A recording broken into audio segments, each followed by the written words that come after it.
Hello every one. അസർബൈജാനിലെ രണ്ടാമത്തെ ദിവസമാണിന്ന്. തലേദിവസത്തെ കുവൈറ്റിൽ നിന്നുള്ള യാത്രയെല്ലാം കഴിഞ്ഞ് നല്ല ക്ഷീണം ഉണ്ടായിരുന്നു. അത്യാവശ്യം സൈറ്റ് സീയിങ് ഒക്കെ കണ്ടായിരുന്നു. അതിനുശേഷമാണ് നമ്മൾ ഹോട്ടലിലെത്തി നല്ല ക്ഷീണത്തോടെ കിടന്നുറങ്ങി. അതിരാവിലെ നമ്മൾ എണീറ്റപ്പോഴാണ് നല്ല ക്ലൈമറ്റ്. കുവൈറ്റിലെ ക്ലൈമറ്റ് വെച്ച് നോക്കുകയാണെങ്കിൽ നമ്മൾക്ക് കമ്പയർ ചെയ്യാനേ പറ്റിയില്ല. 2.5 മണിക്കൂർ മാത്രം യാത്ര ചെയ്തെത്തുന്ന ഒരു രാജ്യത്ത് ഇത്രയും വ്യത്യാസമുള്ളൊരു ക്ലൈമറ്റ് നമ്മൾ കാണുമ്പോൾ തീർച്ചയായിട്ടും നമ്മൾ എൻജോയ് ചെയ്യും. അപ്പോൾ രാവിലെ എണീറ്റ് അത്യാവശ്യം നമ്മൾ ചുറ്റുമുള്ള സ്ഥലങ്ങളൊക്കെ നടന്ന് കണ്ടതിന് ശേഷം ബ്രേക്ക്ഫാസ്റ്റ് കഴിക്കാൻ വന്നിരിക്കുകയാണ്. വലിയ കുഴപ്പമില്ലാത്ത ഒരു ബ്രേക്ക്ഫാസ്റ്റ് ആയിരുന്നു അവർ സെറ്റ് ചെയ്തിരുന്നത്. ഒരുപാട് സാലഡ്സും അതുപോലെ നോൺ വെജിറ്റേറിയൻസിന് കഴിക്കാൻ പറ്റുന്ന ഒരുപാട് വിഭവങ്ങൾ അവർ വെച്ചിട്ടുണ്ടായിരുന്നു. വെജിറ്റേറിയൻസ് ആൾക്കാർ ഇങ്ങനെ ഇൻ്റർനാഷണൽ ട്രിപ്പിനൊക്കെ പോകുമ്പോൾ അല്പം ബുദ്ധിമുട്ടാറുണ്ട്. കാരണം അവർക്ക് ഒരുപാട് ഓപ്ഷൻസ് അവിടെ ഉണ്ടാകാറില്ല. മഷ്റൂം അല്ലെങ്കിൽ പനീർ, ചീസ്, സാലഡ്സ്, ഇതുകൊണ്ടൊക്കെ ഫ്രൂട്ട്സ്, ഇതുകൊണ്ടൊക്കെ തൃപ്തിപ്പെടേണ്ടതായിട്ട് വരും. വെജിറ്റേറിയൻസ് അല്ലാത്ത ആളുകൾക്ക് അവിടുത്തെ ലോക്കൽ അസർബൈജാനി ഫുഡും അതുപോലെ പല കാര്യങ്ങളും അവർക്ക് എക്സ്പെരിമെൻറ്റ് ചെയ്യാനുള്ള ഒരു സമയം കൂടിയാണ്. ഒരുപാട് ഫ്രൂട്ട്സൊക്കെ അവർ ഇങ്ങനെ ഷുഗർ സിറപ്പിലിട്ട് വെച്ചിട്ടുണ്ടായിരുന്നു. അതുപോലെ തന്നെ ഫ്രഷ് ആയിട്ടുള്ള ഹണി, അങ്ങനെ നമ്മൾക്ക് ഹണി കോമ്പിൽ തന്നെ എടുക്കാൻ പറ്റുന്ന രീതിയിലൊക്കെ വെച്ചിട്ടുണ്ടായിരുന്നു. അതൊക്കെ വളരെ ഇൻട്രസ്റ്റിംഗ് ആയിട്ട് തോന്നി. എന്തായാലും നമ്മൾ അവിടെ ഡൈനിങ് ഹാളിൽ ഇരുന്നപ്പോൾ തന്നെ ഒരുപാട് ഇന്ത്യൻസിനെ കാണാനിടയായി. അപ്പം ഞങ്ങൾ വിചാരിച്ചു ഒരുപാട് പേര് ഇപ്പോഴും വരുന്നുണ്ട്. ഒരു പക്ഷേ മിക്കവാറും അവർ ഗൾഫ് കൺട്രീസിൽ നിന്ന് വരുന്ന ആളുകളായിരിക്കാമെന്നാണ് എനിക്ക് തോന്നുന്നത്. ഇന്ത്യയിൽ നിന്നുള്ള ട്രിപ്പൊക്കെ ഒരുപാട് പേര് ക്യാൻസൽ ചെയ്തിരുന്നു.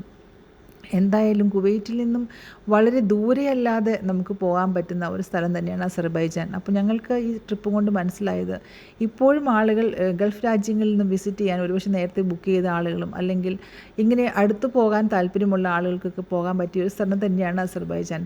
പൊതുവേ ഉണ്ടായിട്ടുള്ള ലേറ്ററായിട്ടുള്ള പൊളിറ്റിക്കൽ ഡെവലപ്മെൻറ്റ്സ് ഒന്നും നമ്മൾക്ക് ഒരുപക്ഷെങ്കിൽ ഇവിടെ നിൽക്കുന്നുണ്ടായിരിക്കാം അത്രയും നമ്മളെ ഇത് പ്ലാൻ ചെയ്യുന്നതിൽ നിന്നും ബ്ലോക്ക് ചെയ്തില്ല എന്നുള്ളതാണ് പറയാനുള്ളൊരു കാര്യം. എന്തായാലും ഞങ്ങൾ ബ്രേക്ക്ഫാസ്റ്റ് കഴിച്ചതിന് ശേഷം പുറത്തേക്ക് ഇറങ്ങി. ഇന്ന് ഒരുപാട് കാര്യങ്ങൾ നമ്മൾക്ക് കാണാനുണ്ട്. അപ്പോൾ അതുകൊണ്ട് തന്നെ ടൂർ ഗൈഡ് നമ്മളെ അവർ പ്ലാൻ ചെയ്തിരിക്കുന്ന ഡെസ്റ്റിനേഷൻസിലേക്ക് കൊണ്ടുപോകും.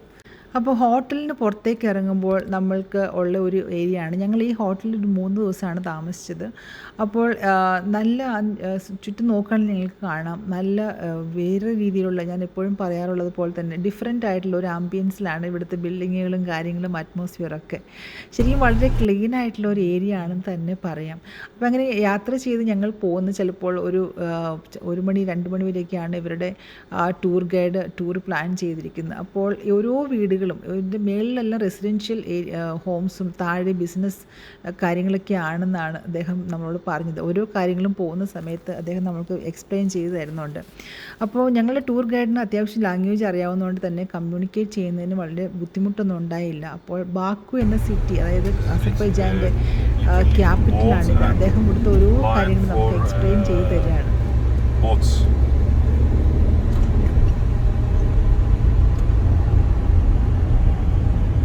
Center Mugam All National Music. After next building, this is Carpet Museum. Wow. This is all places coming next time after return back Yaban. Baku. This is terrace building. Terrace.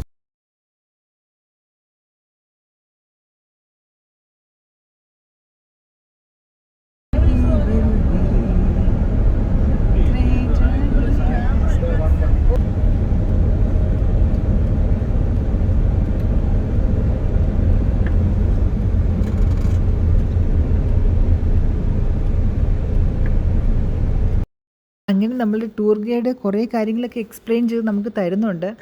ഇങ്ങനെ ഞങ്ങൾ യാത്ര ചെയ്ത് പോകുന്നത് ഗോബുസ്ഥാൻ മ്യൂസിയത്തിലേക്കാണ്. റോഡിന് ഇരുവശവും അവർ നല്ല രീതിയിൽ പ്ലാന്റ്സൊക്കെ വെച്ച് പിടിപ്പിച്ച് നല്ല ഭംഗിയായിട്ട് വെച്ചിട്ടുണ്ട്. ഒരുപക്ഷെ ഇവിടുത്തെ കാലാവസ്ഥയുടെ ഒരു അനുകൂലത കൊണ്ടായിരിക്കാം പ്ലാന്റ്സ് ഒന്നും, നമ്മളുടെ ഇവിടെ സമ്മറൊക്കെ ആകുമ്പോഴത്തേനും എല്ലാം കരിഞ്ഞു പോകുന്ന പോലെ ഇവിടെ അങ്ങനെ പോകുന്നില്ല എന്ന് തോന്നുന്നു.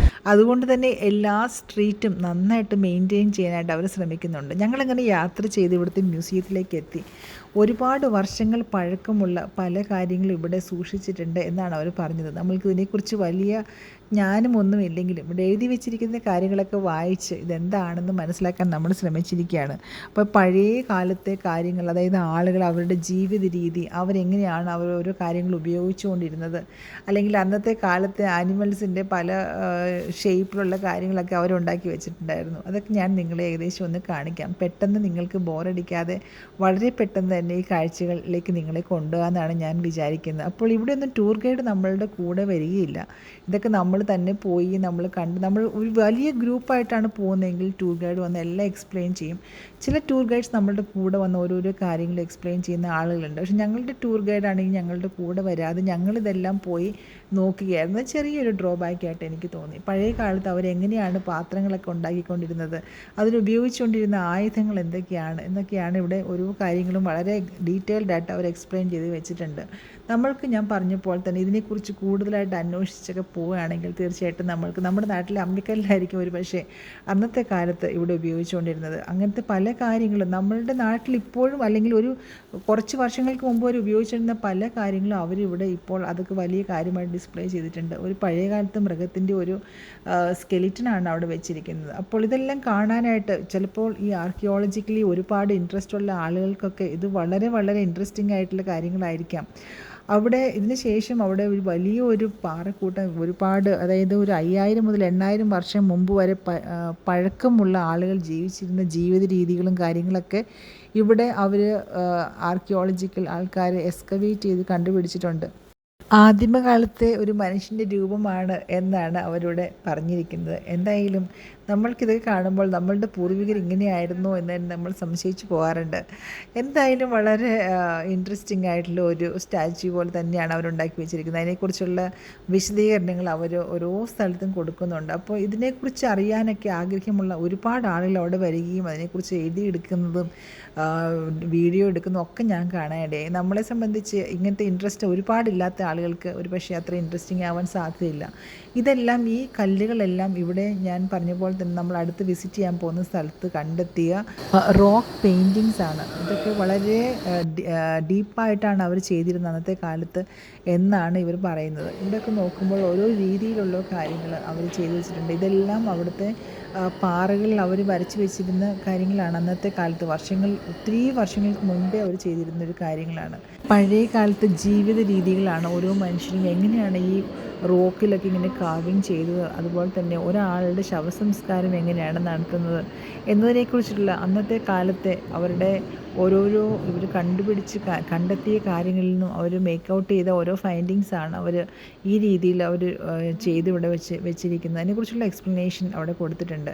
എന്തായാലും നമ്മൾക്ക് ഇവിടെ കുറച്ച് കാര്യങ്ങളൊക്കെ മനസ്സിലാക്കാനുണ്ട്, പുതിയ അറിവുകൾ നേടാനുണ്ട്.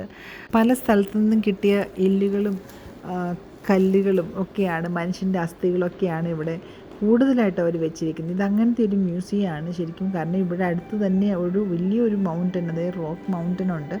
അവിടെ നിന്നാണ് കൂടുതലായിട്ടുള്ള കാര്യങ്ങളൊക്കെ ഇട്ടിരിക്കുന്നത്. അത് വളരെ പ്രഷ്യസ് ആയിട്ട് ഒരുപാട് ഹിസ്റ്റോറിക്കൽ ഇമ്പോർട്ടൻസ് ഉള്ള കാര്യങ്ങളാണ് ഇത് ഓരോന്നും എന്നുള്ളതാണ് ഏറ്റവും നമ്മൾ അറിഞ്ഞിരിക്കേണ്ട ഒരു വസ്തുത. ഇനി നമ്മൾ പോകാൻ പോകുന്നത് ഞാൻ പറഞ്ഞതുപോലെ തന്നെ 8000 വർഷങ്ങൾക്ക് മുൻപുള്ള ഒരു മൗണ്ടനിലേക്കാണ്. അതായത് ഈ മല നോക്കുകയാണെങ്കിൽ ഫുൾ കല്ലുകളാണ്. നമുക്ക് എന്താണ് ഇതിൻ്റെ അകത്ത് അത്രമാത്രം കാണാനുള്ളതെന്ന് ഒരു പക്ഷേ നമ്മളെപ്പോലുള്ള സാധാരണക്കാർക്ക് തോന്നിയേക്കാം. നല്ല ചൂടുണ്ടായിരുന്നു, പക്ഷേ എങ്കിൽ പോലും ഒരുപാട് ആൾക്കാർ ഇതെല്ലാം കയറി നടന്ന് വളരെ ക്ലോസ് ആയിട്ട് ഒബ്സർവ് ചെയ്യുന്നത് ഞാൻ കണ്ടു. ഈ വെയിലത്താണെങ്കിൽ പോലും ഒരുപാട് വിദേശികളെ നമ്മൾ അവിടെ കണ്ടു. ഇതെല്ലാം വളരെ ഇമ്പോർട്ടൻസ് ഉള്ള ഓരോ ഏരിയാസാണ്. അതായത് ഇവിടെ അവർ ആർട്ടിഫിഷ്യലായിട്ട് ഗുഹകൾ ഉണ്ടാക്കിയിരുന്നു. പണ്ടത്തെ കാലത്ത് ഒരുപാട് ആളുകൾ താമസിച്ചിരുന്നൊരു സ്ഥലം ആയിരുന്നു എന്നാണ് പറയപ്പെട്ടത്. അപ്പോൾ ഇവിടെ നോക്കുമ്പോൾ ഓരോ ഷെൽട്ടറുകളും അതുപോലെ തന്നെ അവരുണ്ടാക്കിയിരിക്കുന്ന ഈ ഗുഹകളൊക്കെ മാൻമെയ്ഡാണ്, റോക്കിൻ്റെ ഇടയ്ക്ക് ഉണ്ടാക്കിയിരിക്കുന്നത്. കാണുമ്പോൾ വളരെ വളരെ ഇൻട്രസ്റ്റിംഗ് ആണ്. ഇപ്പോൾ ഇതൊരു ടൂറിസ്റ്റിക് പ്ലേസ് ആയിട്ട് അവർ മാറ്റിയിട്ടുണ്ട് എന്നുള്ളതാണ്. ഇപ്പോൾ ആളുകളും കന്നുകാലികളും ഒക്കെ ജീവിച്ചിരുന്ന അവരുടേതായിട്ടുള്ള ഒരു സംസ്കാരം ഉണ്ടായിരുന്ന ഒരു സ്ഥലം തന്നെയാണിത്. അപ്പോൾ ഇത്രയും കാണാനായിട്ട് നമ്മൾ വിചാരിക്കും ഇത്രയും എന്താണ് ഇവിടെ കാണാനുള്ളത്. ഇതിനെക്കുറിച്ച് ഒരുപാട് കാര്യങ്ങൾ പഠിക്കുന്ന ആളുകൾക്ക് വലിയൊരു യൂണിവേഴ്സിറ്റി പോലെ തന്നെ അവർക്ക് ഒരുപാട് ഇതിൻ്റെ അകത്ത് നോക്കുമ്പോഴൊക്കെ ഇതിൻ്റെ അകത്ത് വളരെ ഡീപ്പായിട്ട് അവർ കാർവ് ചെയ്തിരിക്കുന്ന പിക്ചേഴ്സാണ്. അതാണ് ഒരുപക്ഷെ ഇവർക്ക് അന്നത്തെ കാലത്തെ കൾച്ചറൊക്കെ മനസ്സിലാക്കാനായിട്ട് ഏറ്റവും ഉപയോഗപ്പെടുന്നത് എന്ന് തോന്നും. വളരെ ഉയരമുള്ള പാറകളും കല്ലുകളും ഒക്കെയാണ്. നമ്മളുടെ നാട്ടിലെ ഒരു പ്രകൃതി അനുസരിച്ച് വളരെ കോമൺ ആയിട്ട് കാണപ്പെടുന്ന കാര്യങ്ങളാണെങ്കിലും ഇത്രയും ഹിസ്റ്റോറിക്കലി ഇമ്പോർട്ടൻ്റ് ആയിട്ടുള്ള കാര്യങ്ങൾ നമ്മളുടെ സ്ഥലത്തുണ്ടോ എന്നറിയത്തില്ല. എന്തായാലും ഇത് കാണാനായിട്ട് കാണാനായിട്ട് ഒരുപാട് ആൾക്കാർ വരുന്നുണ്ട്. അതുമാത്രമല്ല ഇവിടെ നിന്ന് നോക്കുകയാണെങ്കിൽ നല്ല ഒരു സീനാണ് കാണുന്നത്. നമുക്ക് നല്ലൊരു വ്യൂ കിട്ടുന്നുണ്ട്. പക്ഷേ നല്ല വെയിലായിരുന്നു. ഏകദേശം ഒരു 30 ഡിഗ്രി എബവ് ആണ് ടെമ്പറേച്ചർ ഉണ്ടായിരുന്നത്. പക്ഷേ ഇവിടുത്തെ ഒരു കാലാവസ്ഥ വെച്ച് നോക്കുകയാണെങ്കിൽ ഇവിടെ മരങ്ങളോ അല്ലെങ്കിൽ വലിയ ഇതൊന്നും ഇല്ലെങ്കിൽ പോലും വൈകുന്നേരമായപ്പോഴേക്കും ഒരു നല്ലൊരു കാലാവസ്ഥയിലേക്കാണ് ഇവിടെ വന്നത്. എന്തായാലും ഇതുപോലെയുള്ള ഈ സ്ഥലങ്ങളെല്ലാം നടന്ന് ഇതൊക്കെ ശരിക്കും പറഞ്ഞ് ഒന്ന് അനുഭവിക്കുക എന്ന് പറഞ്ഞു കഴിഞ്ഞാൽ ഒരു പക്ഷേ നമ്മളെപ്പോലുള്ള ആളുകൾക്ക് വളരെ ഒരു ഡിഫറെൻ്റ് ആയിട്ടുള്ള എക്സ്പീരിയൻസ് ആയിരിക്കും. ഒരുപാട് ആളുകൾക്ക് അവർക്ക് ഒരു പക്ഷേ പഠിക്കുന്ന സ്റ്റുഡൻസ് ആയിരിക്കാം. അങ്ങനെയുള്ള ആളുകളൊക്കെ ഒരുപാട് പേര് ഇവിടെ വരുന്നത് കണ്ടു. ഇപ്പോൾ നിങ്ങൾ കാണുന്നത് ഈ ഒരു വലിയ മൗണ്ടൻ്റെ താഴെ ഒരിക്കലും കെടാത്ത ഒരു ഫയറാണ്. ഈ ഫയർ ശരിക്കും പറഞ്ഞാൽ അത് എന്താണ് എന്നുള്ളത് അവിടെ കുറേ ഇടയന്മാരാണ് ഇത് കണ്ടുപിടിച്ചത്. ഒരിക്കലും അത് ഒരുപാട് ആളി കത്തുകയോ അല്ലെങ്കിൽ കെട്ടുപോവുകയോ എല്ലാ ക്ലൈമറ്റിലും തണുപ്പത്തും ചൂടത്തും എല്ലാം ഇങ്ങനെ ഇത് കത്തിക്കൊണ്ടിരിക്കുകയാണ് എന്നാണ് പറഞ്ഞത്. എന്തായാലും അത് കാണാൻ പോലും ആളുകൾ വരുന്നുണ്ട്. ഇവിടെ ഒരു ബാൽക്കണി പോലെ അവർ കെട്ടി വെച്ചിട്ടുണ്ട്. അവിടെ എല്ലാം ഇരുന്നും അതിൻ്റെ അടുത്ത് തന്നെ തൊട്ടടുത്തൊരു മ്യൂസിയം ഒക്കെ അവർ വെച്ചിട്ടുണ്ട്. അപ്പോൾ ഇത് കാണാൻ പോലും ആളുകൾ വരുന്നുണ്ട് എന്നുള്ളതാണ് ഇൻട്രസ്റ്റിംഗ് ആയിട്ടുള്ളൊരു കാര്യം. ഒരു പക്ഷേ എന്തെങ്കിലും ഗ്യാസോ അങ്ങനെ എന്തെങ്കിലും കത്തിക്കൊണ്ടിരിക്കുന്നതായിരിക്കും, നമ്മൾക്കറിയില്ല. പക്ഷേ അതവർ വളരെ ഒരു വലിയ അത്ഭുത വസ്തുവായിട്ടാണ് കാണിക്കുന്നത്. അതിനോട് ചേർന്ന് തന്നെ നമ്മൾക്ക് മറ്റു പല കാര്യങ്ങളും കൂടെ കാണാനുണ്ട്. അങ്ങോട്ടാണ് ഇപ്പോൾ ഞങ്ങളുടെ ടൂർ ഗൈഡ് ഞങ്ങളെ കൊണ്ടുവന്നത്. ഇങ്ങനെയൊരു സ്ഥലം കണ്ടപ്പോൾ നമ്മൾ ഒരിക്കലും വിചാരിച്ചില്ല ഇതിൻ്റെ അകത്ത് എന്താണ് നമ്മൾക്ക് കാണാനുള്ളതെന്ന്. പക്ഷേ അങ്ങോട്ട് ചെന്നപ്പോഴാണ് മനസ്സിലായത് വളരെ കൾച്ചറൽ, അതായത് ഹിസ്റ്റോറിക്കലി ഇവിടെ ഒരു ഫയർ ടെമ്പിൾ ഉണ്ടായിരുന്ന ഒരു സ്ഥലമാണ്. ഫയർ ടെമ്പിൾ എന്ന് പറഞ്ഞാൽ ഇന്ത്യ ആൻഡ് ഇറാൻ ഈ രണ്ട് കൾച്ചേഴ്സ്, അവിടെ ഹിന്ദുയിസം അവിടെ ഉണ്ടായിരുന്നു, അതുപോലെ തന്നെ സിഖ് ബേസ്ഡ് ഹിന്ദു ആൾക്കാർ അവിടെ ഉണ്ടായിരുന്നു. അപ്പോൾ ഇത് ഫയർ ടെമ്പിളായിരുന്നു. ഇവിടെ നടുക്ക് അവിടെ നിങ്ങൾക്ക് കാണാം ഒരു എപ്പോഴും കത്തിക്കൊണ്ടിരിക്കുന്ന ഒരു ഫയർ അവിടെ ഉണ്ടായിരുന്നു. പിന്നെ അതിന് ശേഷം അപ്പുറത്തും ഇച്ചിരി മാറിയാണെങ്കിലും കണ്ടിന്യൂസ് ആയിട്ട് അതും അവിടെ കത്തിക്കൊണ്ടിരിക്കുന്നതാണ്. നേരത്തെ അത് നാച്ചുറലായിട്ട് അവർ മെയിൻറ്റെയിൻ ചെയ്യുന്നുണ്ടായിരുന്നു. ഇപ്പോൾ ഗ്യാസ് വെച്ചിട്ടാണ് അത് കത്തിക്കൊണ്ടിരിക്കുന്നത്. എന്തായാലും അതിന് ചുറ്റുമായിട്ട് കുറേ കൊച്ചു കൊച്ചു റൂമുകൾ, ആ റൂമുകളിലുള്ള കാഴ്ചകളാണ് ഇപ്പോൾ നിങ്ങൾ കണ്ടുകൊണ്ടിരിക്കുന്നത്. ഓരോ കുഞ്ഞു കുഞ്ഞു റൂമിൻ്റെ അകത്തെല്ലാം ഇവിടുത്തെ സന്യാസിമാർ താമസിച്ചുകൊണ്ടിരുന്നതാണ് എന്നാണ് പറയപ്പെടുന്നത്. അപ്പോൾ ഇവിടുത്തെ പ്രസിഡൻറ്റും അങ്ങനത്തെ പല ആളുകളോട് വിസിറ്റ് ചെയ്തിട്ടുണ്ട്. ഒരുപാട് ഫേമസ് പേഴ്സണാലിറ്റീസ് ഇവിടെ വന്ന് ഇതെല്ലാം വിസിറ്റ് ചെയ്തിട്ടുണ്ട്. കാരണം എത്രയോ വർഷങ്ങൾക്ക് മുൻപേ ആണ് ഈ ഒരു കാര്യം ഇവിടെ ഉണ്ടാക്കി വെച്ചിരിക്കുന്നതെന്ന് ആലോചിക്കുമ്പോൾ ശരിക്കും കുറച്ചൊക്കെ ഒരു മെയിൻ്റനൻസ് നടത്തിയിട്ടുണ്ട് എന്നുള്ളതല്ലാതെ പഴയ കാലത്തെ ആളുകൾ ആളുകളുടെ താമസ രീതിയും മറ്റു പല കാര്യങ്ങളും ജീവിത രീതിയും കുറച്ചൊക്കെ ഡിസ്പ്ലേ ചെയ്തിട്ടുണ്ട് ഇവിടെ. ഇത്ര വ്യത്യസ്തമായ ഒരു ക്ലൈമറ്റിൽ അവർ ഇവിടെ സർവൈവ് ചെയ്തു എന്നുള്ളതാണ് ഏറ്റവും അത്ഭുതകരമായിട്ടുള്ള ഒരു കാര്യം. നമ്മളുടെ ഹിന്ദു റിലീജിയനെ കുറിച്ചൊക്കെ ഒരുപാട് കാര്യങ്ങൾ അവരിവിടെ എഴുതിയിട്ടുണ്ട്. ഒരു പക്ഷേ ഈ നാട്ടുകാർക്ക് പല റിലീജിയനെ കുറിച്ചും ഒരുപാട് അറിവില്ല എന്ന് തന്നെയാണ് എനിക്ക് തോന്നിയിട്ടുള്ളത്. വളരെ സൂപ്പർഫിഷ്യലായിട്ടുള്ള ഇൻഫർമേഷൻസാണ് അവരിവിടെ വെച്ചിരിക്കുന്നത്, എഴുതി വെച്ചിരിക്കുന്നത്. അപ്പോൾ അന്നത്തെ കാലത്ത് ഇന്ത്യയിൽ നിന്നുള്ള ആളുകൾ ഇവിടെ വന്നിരുന്നു, ഇവിടെ ആ ഒരു മതം സ്ഥാപിച്ചിരുന്നു, കുറേ നാളുകൾ ഇവിടെ ജീവിച്ചിരുന്നു എന്നൊക്കെ പറയുന്നത് നമ്മളെ സംബന്ധിച്ച് വളരെ ആശ്ചര്യകരമായിട്ട് തന്നെ തോന്നി. ഇലക്ട്രോക്യൂട്ടഡായിട്ട് കിടന്ന ഒരാളുടെ ഇതാണ് ഞാൻ ആദ്യം കാണിച്ചത്. അപ്പോൾ ഓരോ ആളുകളും എങ്ങനെയാണ് അവരുടേതായിട്ടുള്ള ജീവിതവും സംസ്കാരവും, അങ്ങനെ ഓരോ മുറികളിലും ഓരോ മോങ്സ് താമസിച്ചുകൊണ്ടിരുന്നതാണ് എന്നാണ് അവർ പറഞ്ഞത്. എന്തായാലും ഇതെല്ലാം ചുറ്റി നടന്ന് കാണുമെന്ന് പറഞ്ഞാൽ ജീവിതത്തിലെ വളരെ വലിയൊരു അനുഭവമായിട്ടാണ്. അന്നത്തെ കാലത്തെ ആളുകൾ ഉപയോഗിച്ചുകൊണ്ടിരുന്ന ഡ്രസ്സാണോ എന്നറിയില്ല. എന്തായാലും ഇത്രയും ഒരു മോഡേൺ ആയിട്ടുള്ള ഡ്രസ്സ് അവർ അന്നത്തെ കാലത്ത് ഉപയോഗിച്ചിരിക്കാൻ സാധ്യത വളരെ കുറവാണെന്ന് എനിക്ക് തോന്നുന്നു. ഇതെല്ലാം കണ്ടപ്പോഴും പലർക്കും ഇത് ഒരു പക്ഷേ അത്രമാത്രം ഇതിന് താല്പര്യമുണ്ട്. അന്നത്തെ കാലത്ത് ഉപയോഗിച്ചിരുന്ന ഒരു പാത്രം കണ്ടോ നിങ്ങൾക്ക്? നമ്മൾ ഇപ്പോഴത്തെ കാലത്ത് ഇതിൻ്റെ ഒരു മോഡേണൈസ്ഡ് വേർഷനാണ് എന്ന് തോന്നുന്നു നമ്മൾ ഉപയോഗിക്കുന്നത്. അപ്പോൾ വലിയ വെട്ടമോ വെളിച്ചമൊന്നും ചില സ്ഥലങ്ങളിൽ ഇല്ലെങ്കിലും ചില സ്ഥലങ്ങളിൽ നന്നായിട്ട് സൺലൈറ്റൊക്കെ വരുന്നുണ്ട്. കിണറുണ്ട് ഇതിൻ്റെ അകത്ത്. അങ്ങനെ നമ്മൾ ഇതിൻ്റെ അകത്തേക്ക് പ്രവേശിച്ചപ്പോൾ ഇത്രയും വിശാലമായ ലോകത്തിലേക്കാണ് വരുന്നത് നമ്മൾ വിചാരിച്ചില്ല. അപ്പോൾ വീണ്ടും നമ്മൾ യാത്ര തുടരുകയാണ്. ഇപ്പോൾ യാത്ര എന്ന് പറഞ്ഞാൽ ഇപ്പോൾ ഏകദേശം സമയം 12:30-1 മണി ആകാറായി. ഇപ്പോൾ വലിയ ഒരു ചൂട് അതിനനുഭവപ്പെട്ടില്ല. വെയിലുണ്ടെങ്കിലും നമ്മൾക്ക് താങ്ങാൻ പറ്റുന്ന ചൂടൊക്കെ തന്നെയാണ്. ഇങ്ങനെ നോക്കുമ്പോൾ പുറത്തെ കാഴ്ചകൾ ഒരു സിറ്റിയുടെ കാഴ്ചകൾ തന്നെയാണ്. അങ്ങനെ അതിഗംഭീരം എന്നൊന്നും പറയാനായിട്ട് ഇവിടെ ഇല്ല. ഇപ്പോൾ ഞങ്ങൾ യാത്ര ചെയ്ത് അടുത്ത സ്ഥലത്തേക്ക് നമ്മൾ എത്താൻ പോവുകയാണ്.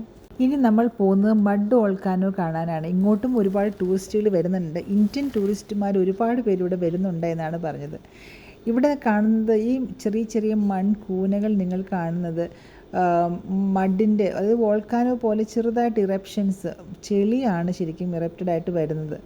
ഇത് ഒരുപാട് മിനറൽസും കാര്യങ്ങളൊക്കെ ഉള്ളതുകൊണ്ട് തന്നെ പല നമ്മളുടെ സ്കിൻ ഡിസീസിനൊക്കെ നല്ലതാണ് എന്നാണ് അവർ അവകാശപ്പെടുന്നത്. എന്തായാലും ഇത് വരുന്നതിൻ്റെ ഫോഴ്സ് അനുസരിച്ച് വലിയ മണ്ണിൻ്റെ കൂനകളും ചെറിയ കൂനകളും അങ്ങനെയൊക്കെ രൂപപ്പെട്ട് വരുന്നുണ്ട്. ഒരുപാട് പേര്, ഇപ്പോൾ നല്ല വെയിലുണ്ട്, അപ്പോൾ നമ്മളുടെ ഇങ്ങോട്ടുള്ള യാത്ര അല്പം ബുദ്ധിമുട്ടുള്ളൊരു യാത്രയാണ്. ശരിക്കും പറഞ്ഞാൽ വഴികളൊക്കെ വളരെ കഠിനമായിട്ടുള്ളൊരു വഴികളായിരുന്നു ഇങ്ങോട്ടുള്ള യാത്രയിലേക്ക്. അവിടെ മരങ്ങളോ അങ്ങനെയൊന്നും കണ്ടില്ല. അപ്പോൾ നമ്മളുടെ ടൂർ ഗൈഡിൻ്റെ വാഹനം അവിടെ നിർത്തിയിട്ടതിന് ശേഷം മറ്റൊരു വാഹനത്തിലേക്കാണ് ഞങ്ങളെ ഇങ്ങോട്ട് കൊണ്ടുവന്ന്. ഒരുപാട് പേര് വളരെ ഫാസ്റ്റായിട്ടുള്ള ഈ റൈഡ് എൻജോയ് ചെയ്ത്, എന്താ പറയുക, റഷ്യൻ കാലഘട്ടത്തിലെ വണ്ടികളൊക്കെയാണ് അവരുടെ കൈവശമുള്ളത്. അപ്പോൾ അവർക്ക് കൂടുതലായിട്ട് ലാംഗ്വേജ് ഒന്നും അറിയത്തില്ല, എങ്കിലും അവരോട് കമ്മ്യൂണിക്കേറ്റ് ചെയ്യേണ്ട ആവശ്യവും നമ്മൾക്ക് കൂടുതലായിട്ട് വരുന്നില്ല. ഇതെല്ലാം നമ്മളൊന്ന് ചുറ്റും നടന്ന് കണ്ടു. പല ഹൈറ്റിലും വിഡ്ത്തിലും ഉള്ള വോൾക്കാനോസ് ഉണ്ട്, മഡ് വോൾക്കാനോസ് ഇവിടെ ഉണ്ട്. അപ്പോൾ എല്ലാം കണ്ടതിന് ശേഷം ഇന്നത്തെ നമ്മളുടെ യാത്ര നിർത്തി നമ്മൾ തിരികെ പോവുകയാണ്. ഇങ്ങോട്ട് നോക്കുമ്പോൾ നമ്മൾക്കൊരു പക്ഷേ ലോകത്തിൻ്റെ മറ്റു പല ഭാഗങ്ങളിലും ഇതുപോലത്തെ പ്രതിഭാസങ്ങൾ ഉണ്ടായിരിക്കാം.